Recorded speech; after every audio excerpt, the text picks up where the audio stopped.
Everyone, Radhe Radhe, good evening. तो guys, आप लोगों को पता है कि जो भी यूट्यूब पे आते हैं, जैसे कि आप हो, मैं हूँ, सारे यूट्यूबर जितने यूट्यूब में हैं, जो नए क्रिएटर हैं, जो सोच भी रहे हैं, तो एक सपनों के साथ आ रहे हैं नहीं यूट्यूब पे कि हम अपना चैनल ओपन करेंगे, वहाँ अच्छी अच्छी वीडियोस बनाएंगे, वीडियोस बनाने के बाद हम अपना चैनल मोनेटाइज करेंगे, मोनेटाइज करने के बाद हम अर्निंग करके बहुत सारे जो सपने सजो के रखे हैं उनको पूरा करना। क्योंकि यूट्यूब पे आना आसान नहीं होता, अगर जो आ गया तो उसके अंदर पेशेंस बहुत होता है, तभी यूट्यूब पे आता है। क्योंकि यहाँ बिना पेमेंट के हम लोगों को काम करना पड़ता है, साल भर, दो साल भर ऐसे यूं ही निकल जाते हैं कंटिन्यू, ना कोई सर ना स्वाद। कहने का मतलब ये कि साल भर तो ऐसे काम करना पड़ता है, ना यूट्यूब हमें कोई पैसे देता है, ना यूट्यूब हमें कोई हमें हमारी तरफ देखता तक नहीं है, फिर भी हम यूट्यूब के पीछे लगे रहते हैं क्यों कि हमारा चैनल मोनेटाइज हो जाए। क्योंकि यूट्यूब पे कुछ क्राइटेरिया होती हैं जो हमें पूरा करना होता है। क्राइटेरिया के साथ साथ यूट्यूब पे कुछ गाइडलाइंस है, उनको भी फॉलो करना पड़ता है। फॉलो करने के बाद हमें अपना काम करना है। मतलब कहने का ये कि यूट्यूब पे एक क्राइटेरिया होती है जो हमारा चैनल मोनेटाइज और अर्निंग तक ले जाएगा। और कुछ गाइडलाइंस ऐसी होती है यूट्यूब पे जो हमारे YouTube को, अगर हम गाइडलाइंस को नहीं पढ़ेंगे, नहीं समझेंगे, तो हमारे YouTube को डिलीट कर देगा। मतलब YouTube हमारे चैनल को डिलीट कर देगा, या फिर हमारे कॉपीराइट स्ट्राइक दे देगा, या हमारी वीडियोस में कॉपीराइट दे देगा, या फिर हमारा चैनल ही डिलीट कर देगा। कुछ भी कर सकता है अगर हम गाइडलाइंस जो YouTube की होती है उसके रूल्स के खिलाफ हम कुछ जाके काम करें YouTube चैनल पे, तो बहुत ज्यादा दिक्कतें होती हैं। अगर ये सब नहीं पता आपको, तो सबसे पहले मैं आपको ये बता दूं कि आप YouTube के गाइडलाइंस को पढ़ लो। अगर आप चैनल बनाना चाह रहे हैं, अगर आप YouTube पे आना चाह रहे हैं, सच में आप अर्निंग करना चाह रहे हैं, तो बहुत सारी गाइडलाइंस है YouTube की जो नई आती रहती हैं, तो उनको पहले पढ़ लो अच्छे से, फिर इसके बाद काम करो। और अगर मैं आपको आगे वीडियो में बताऊंगी कुछ रूल्स क्या क्या है, सारी चीजें आपको बताऊंगी, लेकिन आप भी अपने से पढ़ लेना, ठीक है। और क्राइटेरिया आपको पता है कि 1000 सब्सक्राइबर, 4000 वॉच टाइम या 10 मिलियन व्यूज, तभी हमारा फुल मोनो होगा। फुल हाफ की बात नहीं कर रही हूँ, हाफ तो 500 में हो जाएगा। 500 सब्सक्राइबर और 3000 वॉच टाइम या 3 मिलियन व्यूज, इतना अगर है तो आपका हाफ मोनो हो जाएगा। लेकिन हाफ मोनो से आपको अर्निंग नहीं होगी। फुल मोनो होने के बाद जब ऐड आएंगे, यूट्यूब के ऐड आएंगी, आपके वीडियोस में ऐड आना शुरू होंगे, तभी आप अर्निंग कर पाओगे। लेकिन आपका चलो मान लो फुल मोनो हो चुका, ठीक है, आप अपना चैनल फुल मोनो कर लिया, सारे क्राइटेरिया अपने गाइडलाइंस के हिसाब में ही, रूल्स में ही रह के काम किया, आपका पूरा प्रॉपर तरीके से आपका चैनल सेफ है, ठीक है। अब यहाँ पे दिक्कत ये हो रही है कि आपका फर्स्ट पेमेंट, सबसे दिक्कत होती है यूट्यूब पे फर्स्ट पेमेंट अर्न करना। यूट्यूब ऐसे ही नहीं दे देता। आपका चैनल मोनेटाइज हो गया, आपने एडसन पिन के लिए $10 किसी भी तरह कंप्लीट कर लिया, ठीक है, किसी भी तरह $10 कंप्लीट कर लिया, क्योंकि आपको एडसन पिन के लिए जल्दी हो गया, मतलब आप कर लिया। लेकिन एडसन पिन कंप्लीट कर जब आपका आ गया, फेल वगैरह करने के बाद सारी चीजें, फिर क्या करोगे कि आपका कितना डॉलर कंप्लीट होगा, तब आपका फर्स्ट पेमेंट आएगा। और वही फर्स्ट पेमेंट अर्निंग करने में लोग 6 महीने, साल भर ऐसे ही अटके हुए हैं। क्यों? क्योंकि कहीं ना कहीं वो गलती कर रहे हैं, और वो गलती क्या है, सारी चीजें आज आपको बताऊंगी। यहाँ तक कि चैनल मोनेटाइज करने के बाद डीमोनेटाइज हो गया, साथ में चैनल में अपना चैनल मोनेटाइज करने के बाद अर्निंग भी नहीं कर रहा है। सारी चीजें मैं आज आपको बताऊंगी।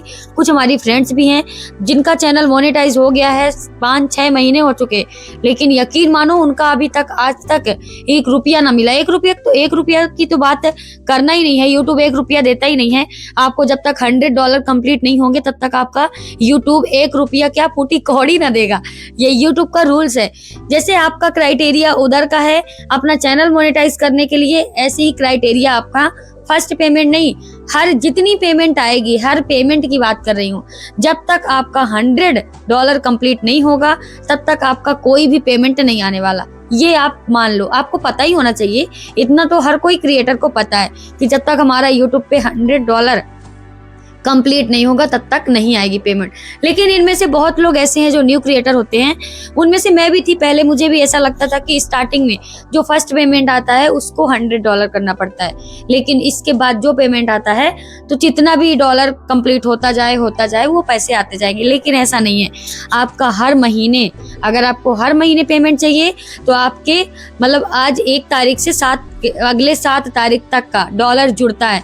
तो आपको क्या करना है, 7 तारीख तक का डॉलर अगर जुड़ गया, 100 हो गया, तो आपका उसी मंथ 25 को पेमेंट आ जाएगी। अगर आपका $100 नहीं हुआ, तो आपका वो दोनों महीने ऐसे यूं ही निकल जाएंगे। तीसरे मंथ आपका पेमेंट आएगा। तो आप क्या करना है, आपको सारी चीजें आज मैं आपको बताऊंगी इसी वीडियो में, ताकि आपका हर महीने पेमेंट आता रहे और आप हर महीने कम से कम आपका $100 भी कंप्लीट हो जाए तो आप पेमेंट उठा सके। क्योंकि बहुत लोगों के मुंह से सुनी हूं मैं कि उनके यही सपना है कि कम से कम $100 हो जाए। $100 का आप लगा लेना इंडियन रुपीस कितना होता है, इतना तो हर किसी को नॉलेज होता है। कम से कम हमारे यूट्यूब के पेमेंट से मतलब इतना भी आ जाए, $100 कंप्लीट करने के बाद इतना भी हर महीने आ जाए तो बहुत है। तो कहने का मतलब ये कि अगर आप यूट्यूब पे आए हो तो $100 के लालच में मत रहो। आप ये सोचो हमें और कमाना है और यूट्यूब पे आगे बढ़ना है, क्योंकि हर कोई यूट्यूब पे लाखों कमा रहे हैं, फिर हम क्यों 100 में ही अटके रहे। नहीं, तो ये सपना लेके चलना है, आपके सपने आगे चल के पूरे होंगे। लेकिन करना क्या क्या है आप लोगों को यूट्यूब पे, जो बहुत सारी गलतियां करते हैं न्यू क्रिएटर, जो नए नए चैनल बनाते हैं, उनको नई नॉलेज होता है। ये लिख के ले लो, किसी को नॉलेज नहीं होता। हम भी नए थे, हमें भी नहीं पता, हम भी काम कर करके बहुत सारी चीजों को सीखा है, बहुत सारी चीजों को जाना है, तभी हम अपना 2 चैनल चला रहे हैं। तो कुछ भी अगर बता रहे हैं तो कुछ जानकारी है आप लोगों के लिए बहुत ज्यादा हेल्पफुल होगी ऐसी वीडियो सुनने में, जानने में कि हाँ मुझे ऐसी गलतियां नहीं करनी है। तो चलते हैं गलतियां क्या क्या नहीं करनी है, ताकि आपका $100 का सफर जो है जल्दी तय हो। तो सबसे पहले आपको क्या करना है, आप अगर किसी वीडियो मतलब आप गलतियां क्या क्या नहीं करनी है वो बता रही हूँ। जैसे आपने अपना चैनल बनाया, आप सोच रहे हैं कि किसी का वीडियोज उठा के हम कॉपी डाउनलोड करके हम अपने चैनल में पोस्ट कर दे, पब्लिक कर दे, तो क्या आ जाएगा, रीयूज कंटेंट आ जाएगा। मान लो आपका चैनल मोनेटाइज है, आप सोच रहे हो कि हमारा पैसे नहीं बन रहे हैं, हमारे डॉलर नहीं बन रहे हैं, तो हम किसी का वीडियोज उठा के अपने चैनल पे डाल देते हैं तो हमारा डॉलर बन जाएगा, हमारा वीडियो चला जाएगा जिसका फेस वैल्यू बना है।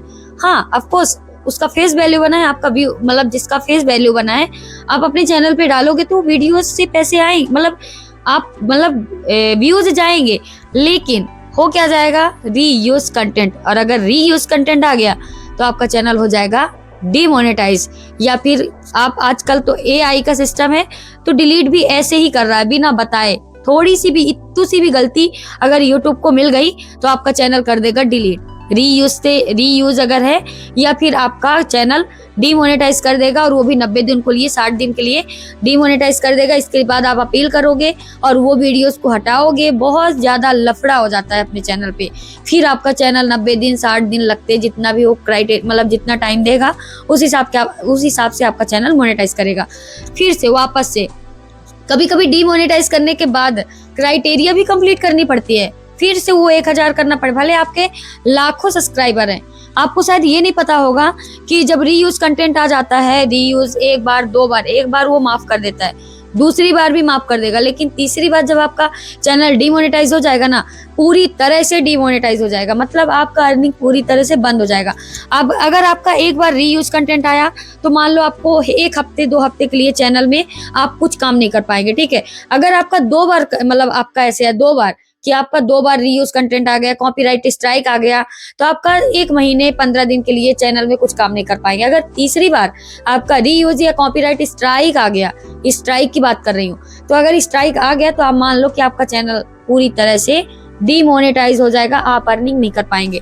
तो वहां पे फिर से आपको वही चैनल में, अगर आपको उसी चैनल को आगे करना है तो आप फिर से 1000 सब्सक्राइबर लोगे, भले आपके लाखों सब्सक्राइबर हैं, आपको फिर से 1000 सब्सक्राइबर चाहिए, साथ में 4000 वॉच टाइम चाहिए, या फिर 3 मिलियन व्यूज। फिर से आपका चैनल पुनः मतलब वापस से मोनेटाइज किया जाएगा, फिर से वही प्रोसेस शुरू हो जाएगा। तो आपको ये सारी चीजों का ध्यान रखना है कि आपको अपने चैनल पे ऐसे गलतियां नहीं करना है, किसी का भी कंटेंट उठा के नहीं करना है, अपना ओरिजिनल कंटेंट अपने चैनल पे डालना है। धीरे धीरे प्रोग्रेस करेगा जरूर, ठीक है। थोड़ी पेशेंस रखना चाहिए अपने अंदर कि आज नहीं तो कल आएगा। अब गलती क्या नहीं करनी है, जैसे आप क्या करोगे, मतलब आपको लग रहा है कि हमारे व्यूज अगर नहीं आ रहे हैं, हम अपने चैनल से थोड़े से भी डॉलर, पॉइंट्स में भी डॉलर नहीं जुड़ रहे हैं, ठीक है, पॉइंट्स में भी हमारे डॉलर नहीं जुड़ रहे हैं, तो हम कैसे अर्निंग करेंगे। $100 तो ऐसे होगा नहीं, कम से कम हमारा 1-2 दिन में हमारे पॉइंट्स में कुछ तो डॉलर जुड़ना चाहिए, तभी तो हमारा मिला के डॉलर बनेगा, तभी तो हम अर्निंग करेंगे। लेकिन अगर आपका पॉइंट्स में भी डॉलर नहीं जुड़ रहे हैं तो आपका क्या दिक्कत है। आप अगर देख रहे हो कि आपकी वीडियोस में कमी क्या है, आपका जब अपने YT स्टूडियो में एनालिस्ट में देखेंगे, सारी चीजें आपको पता चल जाएगी कि क्या कैसे है, आपका कितना मतलब किस टॉपिक से कैसे वीडियोस देखी जा रही है। जब तक आप उसको नहीं सीखेंगे तब तक आपको कुछ नहीं आइडिया होगा। अगर आप अपना YT स्टूडियो को अच्छे से समझना जान जाएंगे, सारी चीजें जान जाएंगे कि कौन से उम्र के लोग देख रहे हैं हमारी वीडियोस, कितना देखा जा रहा है, और सारी चीजें उसमें बताई जाती है। अगर आपको नहीं पता तो नेक्स्ट वीडियो में लेके आऊंगी, आप कमेंट कर देना, मैं पूरा YT स्टूडियो पढ़ के दिखाऊंगी और स्क्रीन भी शेयर करूंगी कि कहाँ कैसे क्या दिखता है। यहाँ तक कि ये भी दिखता है कि सर्चिंग लिस्ट में कौन सी वीडियो आपकी ज्यादा जा रही है। तो उस हिसाब से अगर आपका सर्चिंग में एक वीडियो जा रही है तो उसी टॉपिक में उसी तरीके से थोड़ी थंबनेल में इधर उधर करके आप उसी तरह एक बार और बनाओ, तो आपकी वीडियो वो भी चलेगी। अगर एक वीडियो गई है तो वो दूसरी वाली भी जाएगी। तो ये याद रखना है, अगर आपकी वीडियोस ज्यादा नहीं चल रही हैं तो थोड़ी थंबनेल टाइटल में सुधार लाने की जरूरत है, ताकि आपकी वीडियोस क्लिक हो और देखें भी। अगर आपकी क्लिक हो रही है और देखी कम जा रही है तो आपको क्या करना है कि थोड़ी आपका इंट्रो जो होता है ना, इंट्रो को लंबा नहीं खींचना है, जल्दी से इंट्रो को फिनिश करके, मतलब इंट्रो इतना लंबा खींचना ही नहीं है, सिर्फ अपने इंट्रो में अपने वीडियोस के अपने जो नॉलेज देने वाले हैं उसी के बारे में ही बात करो, ठीक है। तो ज्यादातर आप अपना इंट्रो को ना खींचो, इंट्रो लाओ ही ना, बहुत कम अपने चैनल वीडियोस में इंट्रो लाया करो, ठीक है। तो लोग बोर नहीं होंगे, बार बार आपका नाम सुन सुन के थक जाता है इंसान, कोई भी हो। तो आप क्या करो कि हर वीडियो में अलग अलग तरीके से इंट्रो देने की कोशिश करो, ठीक है। बात समझने की कोशिश करना, मैं कहना क्या चाहती हूँ। अगर आप ये सारी चीजों को देखेंगे कि हमें क्या करना है, कैसे करना है, और हाँ मैं आपको ये भी बता दूं कि कम से कम आप अगर लाइव आ रहे हो तो लाइव भी आओ, थोड़ी बहुत तो लाइव आना ही है। साथ में आप लॉन्ग वीडियो डालो, शॉर्ट्स डालो, तीनों काम बराबर करो तो आपका डॉलर धीरे धीरे बनेगा, आपका $100 होगा, आप अर्निंग भी करेंगे। लेकिन गलतियां बिल्कुल नहीं करनी। अगर आपको नहीं पता, चैनल अभी तक मोनेटाइज नहीं है, तो आप एक बार यूट्यूब के गाइडलाइंस को पढ़ लेना, साथ में अपने गाइडलाइंस जो यूट्यूब का गाइडलाइंस है उसी रोल में रह के काम करना है, और आपको अपने कंटेंट एक निश को चुन लेना है और उस कंटेंट में ध्यान देना है कि कंटेंट हमें क्या रखना है। जो आप कर सकते हो वही करना, किसी का कॉपी या किसी की वीडियोस उठा के डाउनलोड करके अपने चैनल पे डालने की जरूरत ना हो, ठीक है। आई होप आप समझ गए होंगे कि फर्स्ट पेमेंट आने में कितनी दिक्कत होती है, और बहुत लोग ऐसे हैं हमारे कॉन्टेक्ट में, हमारी फ्रेंड्स ही हैं, अब मैं क्या बोलूं, उनका ही अभी तक पेमेंट नहीं आया है। तो आप लोग समझ सकते हैं कि कितना स्ट्रगल है। फर्स्ट पेमेंट आ जाती है तो एक तसल्ली हो जाती है और एक अंदर से जुनून होता है आगे का काम करने के लिए, और जब तक फर्स्ट पेमेंट नहीं आती तो हमारा मन उदास रहता है, हम सैड रहते हैं कि कब आएगी। और अगर मैं बात करूं मैं खुद के अपने फर्स्ट पेमेंट का, तो मैं अपने फर्स्ट पेमेंट वो वाले चैनल पे लाइव आती थी और मैंने लाइव नहीं बंद किया था, तो बहुत लोगों ने सुपर चैट किया था, साथ में वीडियोस भी थोड़ी बहुत चल रही थी, शॉर्ट्स वीडियो भी चल रही थी। तो फर्स्ट पेमेंट आने में मुझे बहुत ज्यादा प्रॉब्लम नहीं हुई थी, लेकिन आई थी, मुझे 2 महीने लगे थे फर्स्ट पेमेंट का। तो गाइस बहुत ज्यादा स्ट्रगल है फर्स्ट पेमेंट का। तो आप लोगों को स्टार्टिंग से अपना अच्छे से काम करते रहेंगे तो आपको फर्स्ट पेमेंट लेने में कोई दिक्कत नहीं होगी। तो आई होप आपको समझ में आ चुका होगा कि फर्स्ट पेमेंट आने में कितना स्ट्रगल है, कितनी दिक्कत है, और अगर आ गई तो बहुत ज़्यादा खुशी की बात है। तो आई होप आप लोगों को समझ में आ गया होगा, आई होप आप लोगों को मेरी बात समझ में आ गई होगी। अगर समझ में आ गई हो तो प्लीज़ एक लाइक, एक शेयर, एक प्यारा सा कमेंट कर ही दीजिएगा, ताकि मैं भी मोटिवेट होती रहूँ। फिर मिलती हूँ कुछ नई जानकारी के साथ, तब तक के लिए Radhe Radhe, thank you so much.